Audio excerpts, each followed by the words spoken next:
In this corner, one of the most resilient survivors in the world, the red kangaroo. With skills shaped by millions of years of evolution, this time it's brought a knockout punch, a devastating drought. As thousands succumb to dehydration and starvation, one remarkable kangaroo may be on the ropes.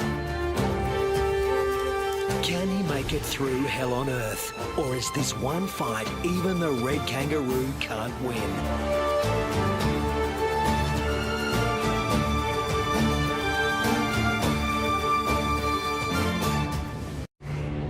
Australia, the oldest continent on the planet. Almost 3/4 of it looks like this. At its centre, it gets 5 inches of rain a year.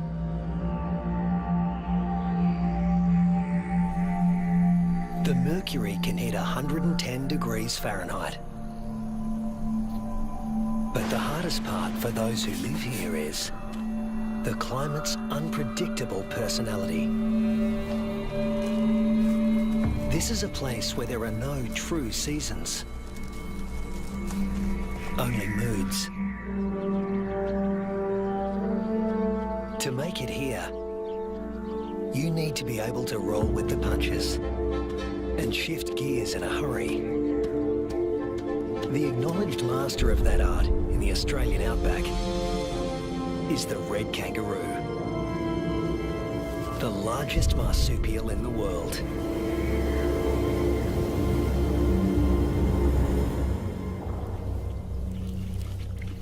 This female is pregnant. Red kangaroo females are almost always pregnant.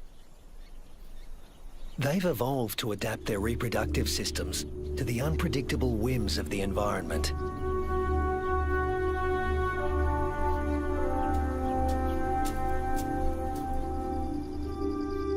At any given moment, a female can have 3 offspring to care for, each at a different stage of development.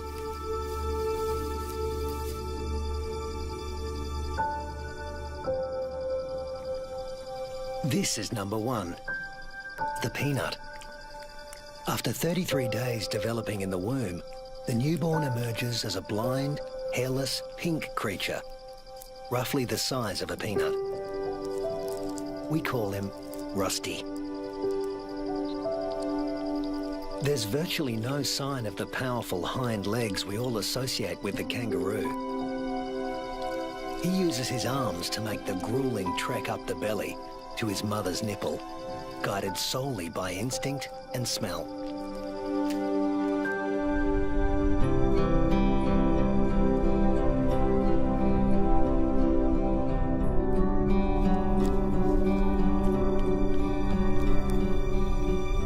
Almost immediately, the female goes into heat again, releasing hormones that stimulate ovulation. Once fertilized, the mother's endocrine system puts the development of this new embryo on hold. That's number 2. Its progress won't be kick-started again until the peanut reduces his suckling. Number 3 is the joey, who's spending some time suckling from outside the pouch and some out on his own in the big wide world.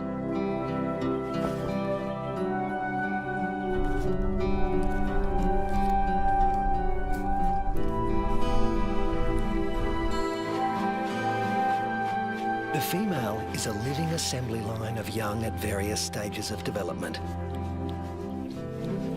But when times are hard, the system has to be ruthless. She will cut off nutrition to the peanut in her pouch, and when it dies, she'll restart the embryo's development to take his place.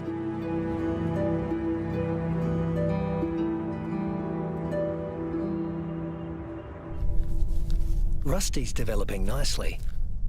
He's beginning to resemble something like a baby kangaroo.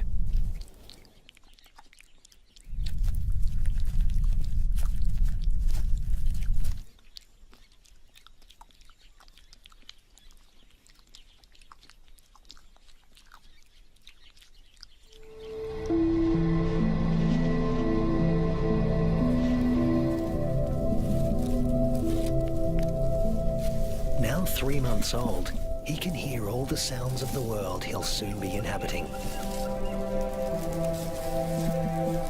It's all so unfamiliar.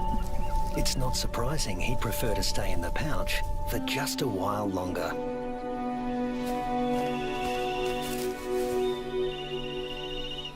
There's plenty of...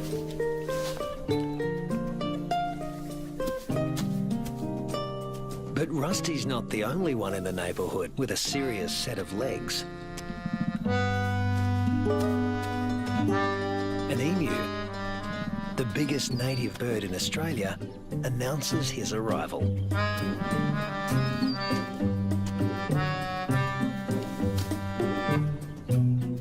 His skirt of feathers absorbs 80% of solar radiation, leaving the skin underneath cool. And this dad needs a cool head. In the emu world, dads take on all parental responsibility.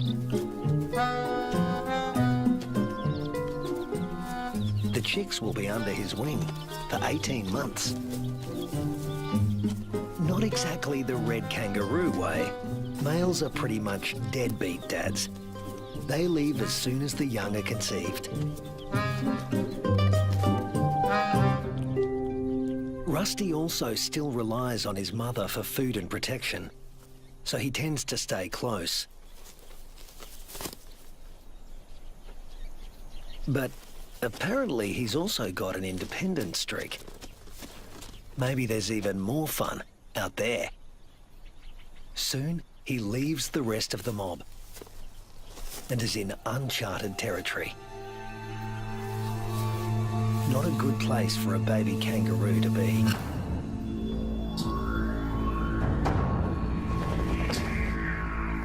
A wedge-tailed eagle, the largest bird of prey in Australia. And it likes to take young kangaroos. Mum realises she doesn't know where Rusty is. But the eagle does.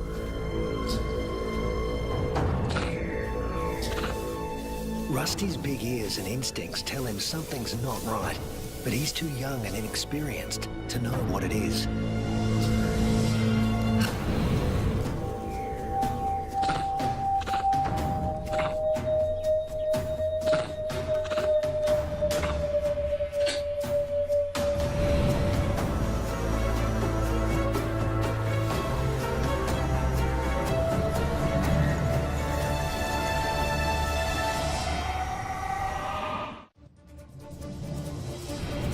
No sooner has Rusty left his mother's side than he's in trouble. With the bone-crushing power of her talons, the eagle could seize Rusty and drag him to his death. But suddenly, there's a flurry of panicked activity nearby. A rabbit is running for its life.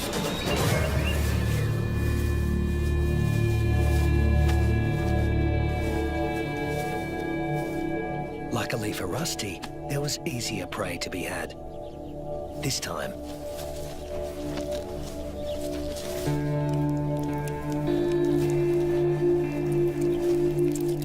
red kangaroos and wedge-tailed eagles share the same territory. And when the eagle has a chick to feed, the hunting never stops. More than 10% of the eagle's diet is kangaroo.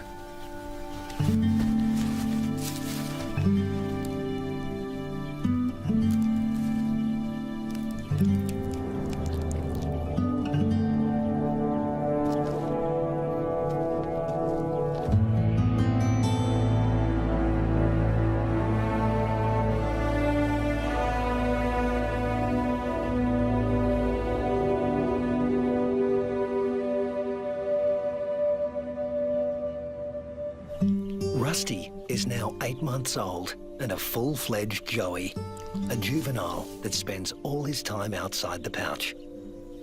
In a few months, he won't have Mum's milk to rely on anymore.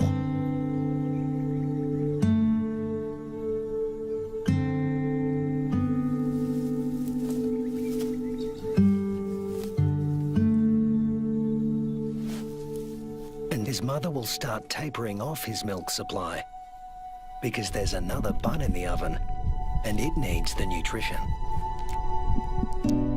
Mum's body now produces two totally different types of milk. A more dilute one for his tiny sister and a richer one for him. Each dispensed from its own nipple.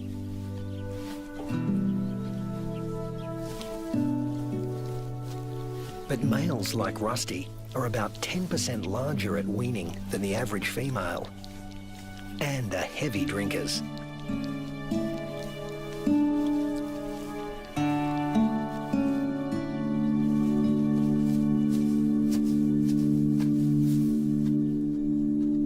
This is the kangaroo version of tough love. Rusty's mother cuts him off completely. Her milk is needed elsewhere. And Rusty is off to explore his wider world.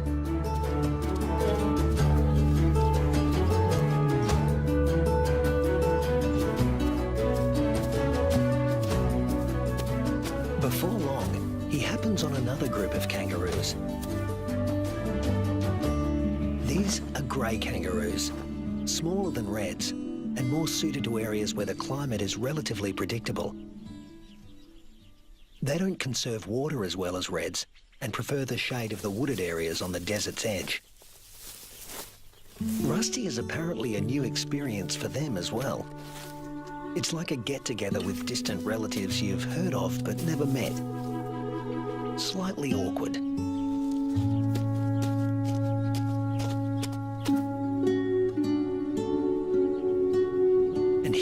Another branch of the family, wallaroos, marsupials somewhere between red kangaroos and wallabies in size, who frequent the rocky outcrops looking for shade and water. If you live in a desert, water is a treasure, and its presence is never guaranteed. With no true seasons in this part of Australia, the only certainty is unpredictability. A waterhole is a gift from the heavens for many creatures. Emus, reds and wallaroos all gather to drink. But the relentless sun is turning the mud around the waterhole into clay, laying traps for the unwary. Rusty is not driven by the same intense thirst as his grey cousins. Reds have a kind of super kidney, which concentrates their urine, so they hold on to more water. While the greys have to drink more regularly. Their thirst sometimes drives them to unwise decisions.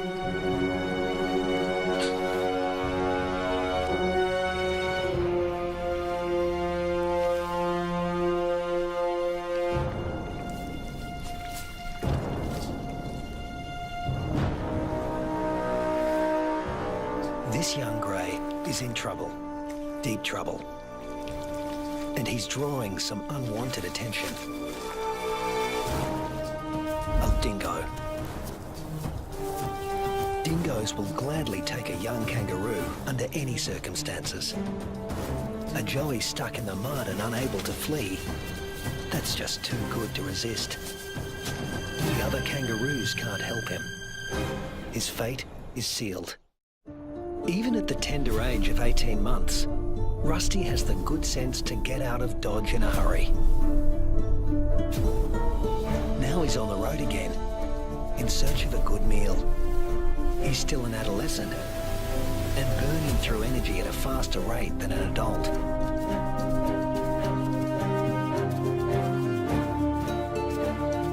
Kangaroo mobs can number in the hundreds, but this one is relatively small.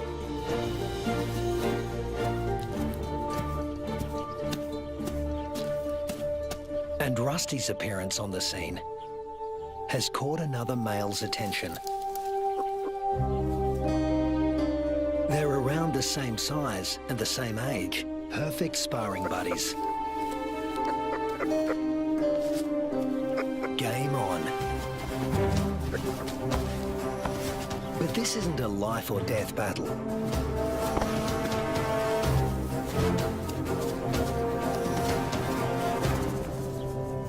What they learn here will be crucial in later life, when the stakes are higher.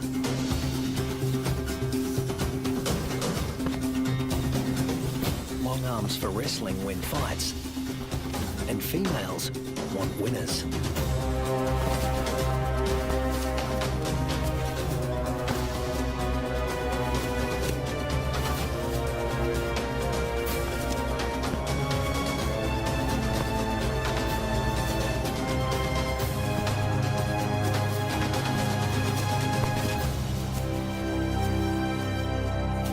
Rusty doesn't come out on top this time, but the boxing experience is invaluable.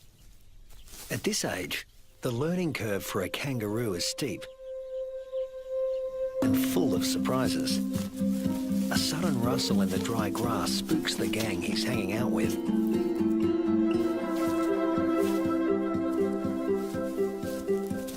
But Rusty's the curious type. A shingle-backed lizard, heavily armoured and with a thick tail that looks a lot like its head. Thus its other name, the two-headed skink. Rusty wants to know what he's supposed to do with this. Make friends?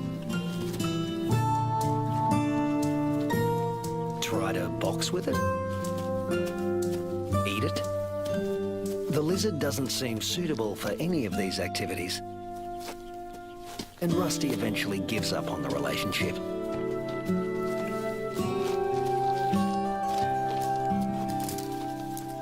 This part of the Central Australian outback has been hot and dry for weeks. The plants have been picked clean. When food sources dry up like this, red kangaroos are superbly adapted to survive. Still, even they can't live without water. But something is happening 100 miles away.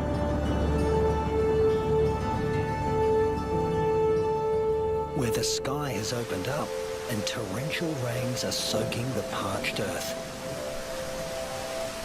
These waters will end up in the Channel Country and be funneled inland hundreds of miles away from their origin. The channels are dry now, but because the region is low-lying, they won't be for long.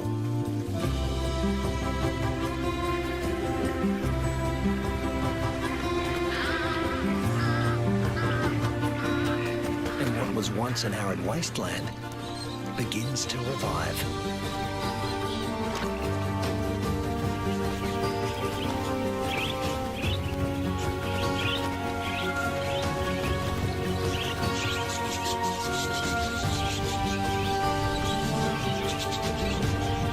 From the swirling flocks of budgerigars to the dingo mum and her pups, all are drawn to the life-giving waters. The young eagle flexes its new feathers. And a young kangaroo celebrates in her own playful way.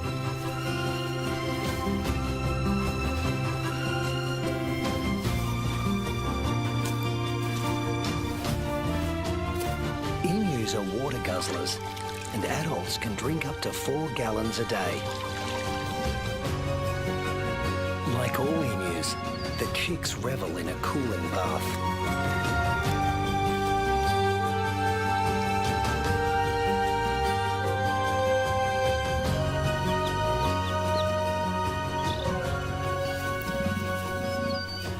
There are some 500,000 emus roaming around the outback, browsing on fruits and seeds.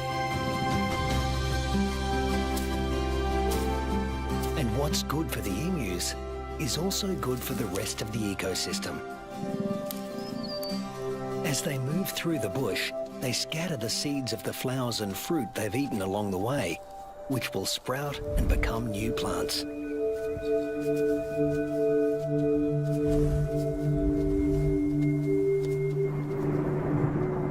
The weeks turn into months. Rusty Red kangaroos are built to get where they want to go. Unfortunately, sometimes, especially when they're inexperienced, they get someplace they really don't want to be.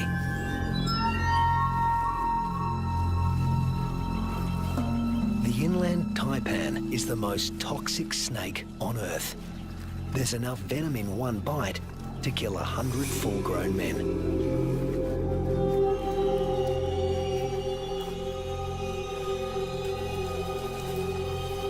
And it specialises in killing mammals. The Australian desert is the kingdom of the reptiles, but kangaroos know too well to leave all snakes alone.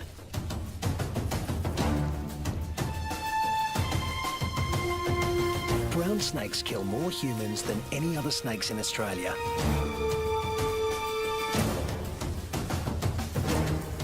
But it's not the biggest reptile in the neighbourhood. This is.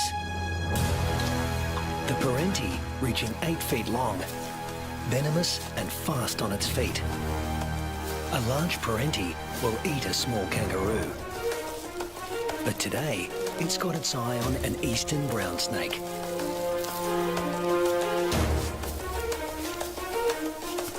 The forked tongue of the parenti follows the brown snake's chemical scent trail and leads him to an abandoned burrow.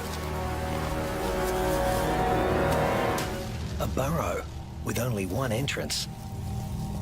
With a parenti in the picture, a sanctuary can easily become a death trap.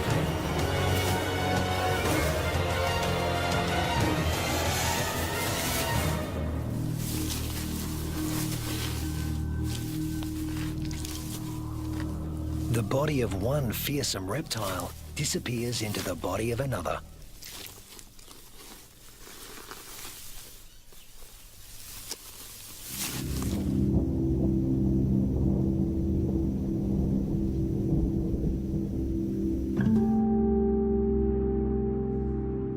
The months roll on, and Rusty has grown in both size and experience.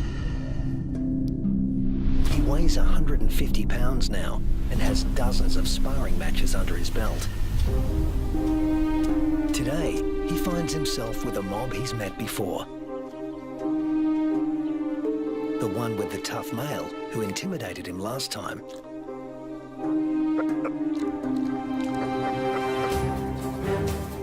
But that was 5 years ago, and Rusty's not running away this time. Each tries to attack his rival's head. Each instinctively keeps his own head back out of range. Although highly ritualized, fights between dominant males can mean a future as king or a loner, depending on the outcome. Testicles can be retracted. Don't want those damaged. Rusty, with the darker fur, is putting up a good fight, but the alpha male is more experienced.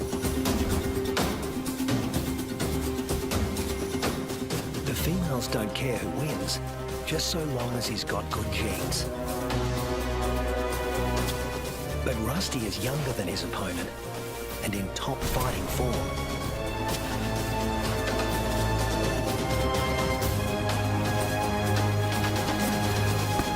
Finally, the king goes down. Now the mob is paying attention.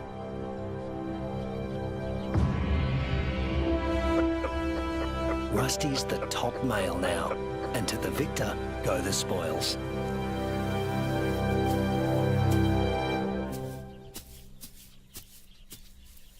His first choice is this female, though he needs to give her urine the sniff test to make sure she's ovulating.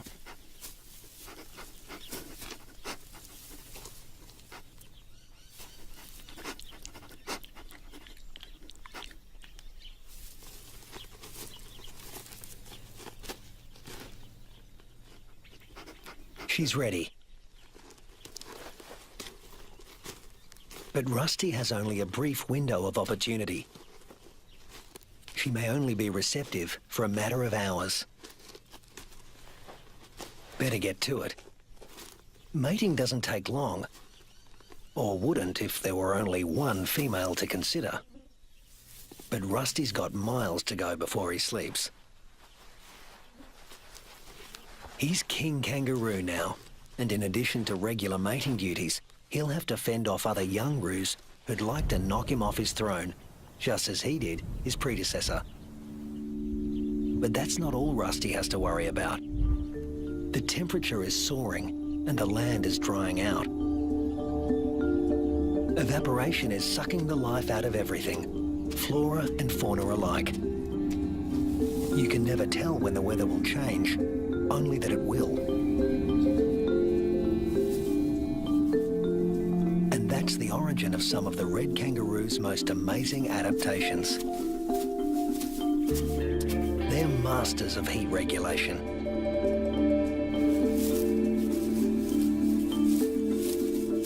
The fur on their backs reflects about 30% of incoming heat and keeps their skin cool, the blue parts of this thermal footage. Spreading saliva over their forearms cools the blood, which has been brought close to the skin surface via a dense cobweb of capillaries.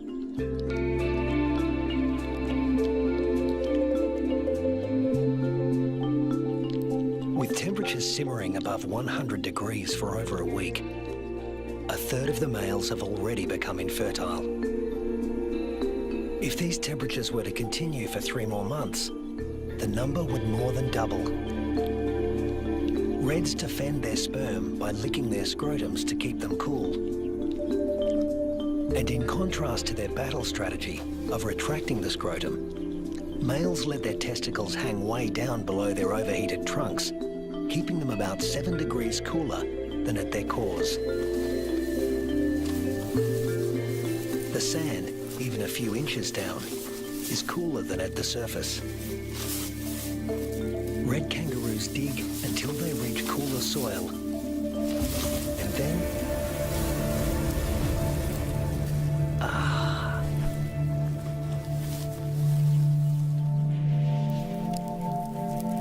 it hasn't rained in months now. The dry, dead grass offers Rusty no nourishment. But then, unfortunately, these are dry electrical storms. No rain will come from them. But something else will. Something worse than hunger.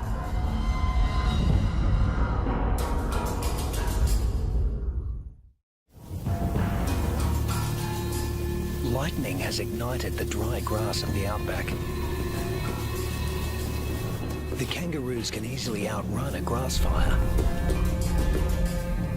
Almost 10% of arid Australia can burn like this in a single year. In a matter of hours, the fire consumes what little forage there is. Rusty has to move on. But there's really nowhere to go. Not this time. Parts of desert Australia are in the grip of a once-in-a-century drought, while heat waves smash temperature records.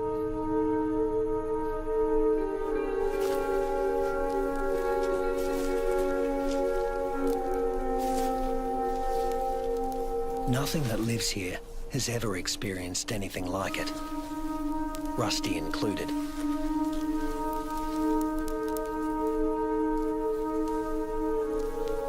Some are suffering from severe malnutrition and dehydration. But if anyone can survive this, it's a red kangaroo. Human bodies are about 60% water. Rusty's is over 70%. Even in a heat wave like this, he can survive levels of dehydration that would kill most humans.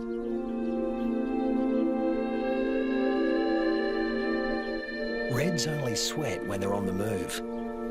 At rest, they pant, which uses less water than sweating. Raising their breathing rate to over 200 breaths a minute reduces their deep body temperature and cools their brains. And of course, they cover their limbs in cooling saliva. But there's a price to pay. Licking uses up precious water. If the drought continues much longer, this form of cooling will be too costly. The kangaroos stay under whatever shade they can find. When times get this tough, females switch off their milk supply. Maternal instinct is strong, self-preservation is stronger. Unweaned offspring outside the pouch are the first to die, and the young in the pouches are next. As it dies, the female reactivates her waiting embryo, but if the drought persists, it too will die, and she will stop reproducing altogether. Even Rusty, one of the strongest, is in trouble. In these conditions, the males are the first to succumb, especially the largest, who, like Rusty, need more food.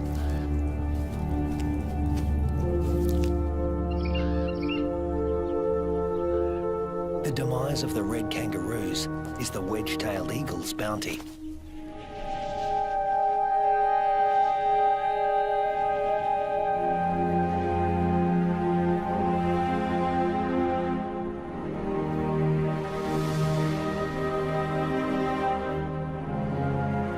And it's not just the kangaroos that are suffering. The drought is taking its toll everywhere. Predators turn on each other to protect a tiny piece of rancid meat.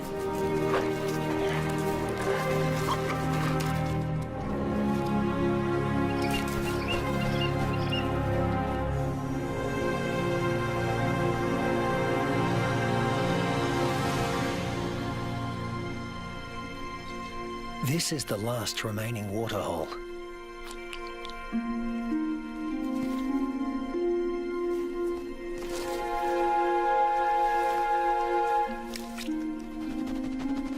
It's stagnant and salty. Ordinarily, the animals would never drink this water.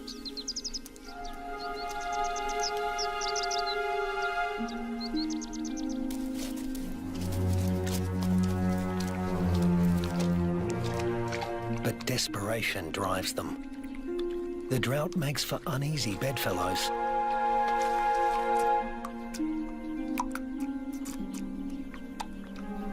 This is a sign of things to come. Heat waves in Australia are becoming hotter and more frequent.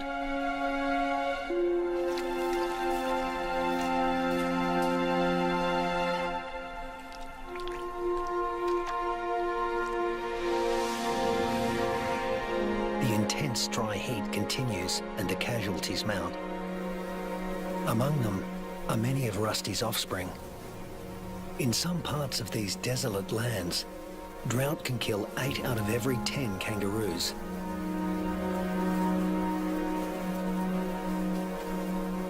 But Australia's desert inhabitants are a resilient bunch.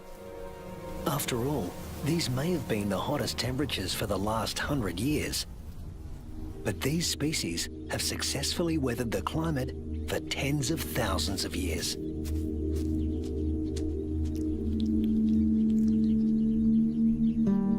Rusty is still here, conserving his energy and biding his time. A change is going to come. It always has. After 12 months of merciless drought, the landscape is dotted with the remains of those that couldn't hang on any longer. But in the Australian outback, all bad things come to an end. Eventually. Thunderclouds are gathering in the distance. Rusty seems to sense a change in the weather. Somewhere there is rain, and where there is water, there will also soon be food. He just has to get there.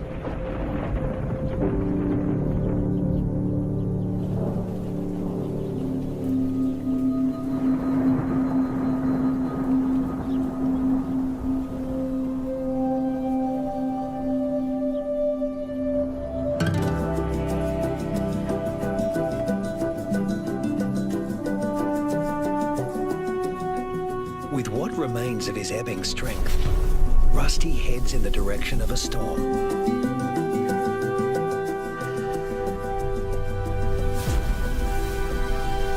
As do the other red kangaroos that have made it this far.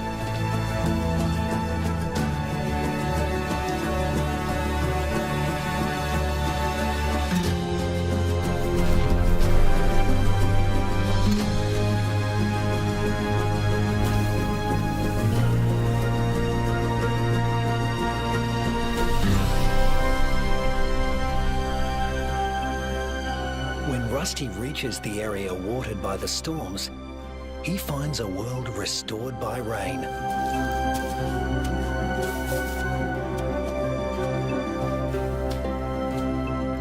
Plenty to eat, plenty to drink. You can almost see the relief and joy in their hopping.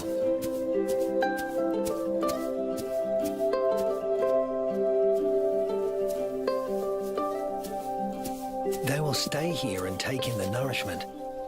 In only a few weeks, males and females will have their health restored, and soon they'll be ready to reproduce once again.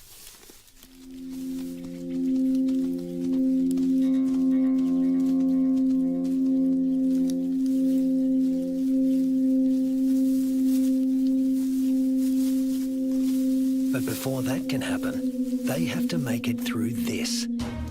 A pack of hungry dingoes.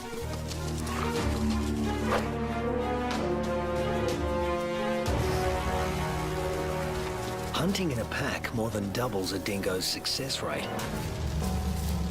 Normally, they'd go for the weakest kangaroos in the group. But a pack of this size can take down something bigger. Something like Rusty.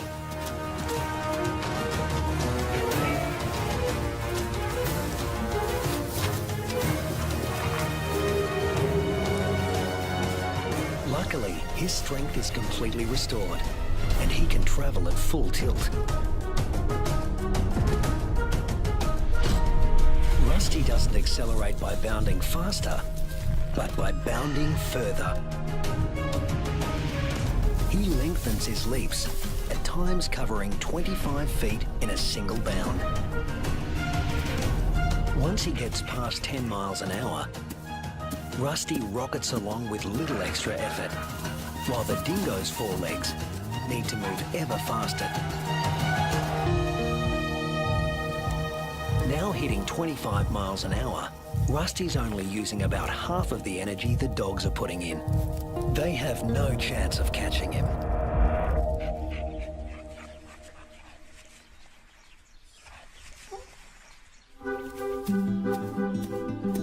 Now Rusty can turn his attention to replacing the offspring lost to the drought.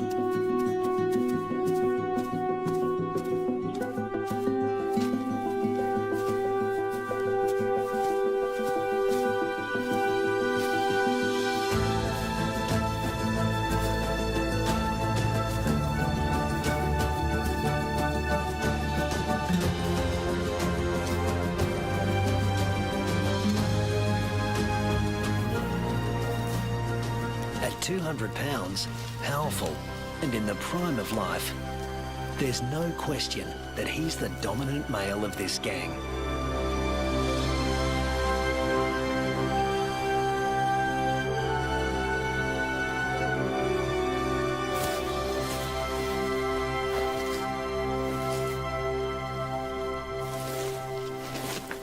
The young he fathers will need an advantage to survive a world as harsh and unpredictable as this one.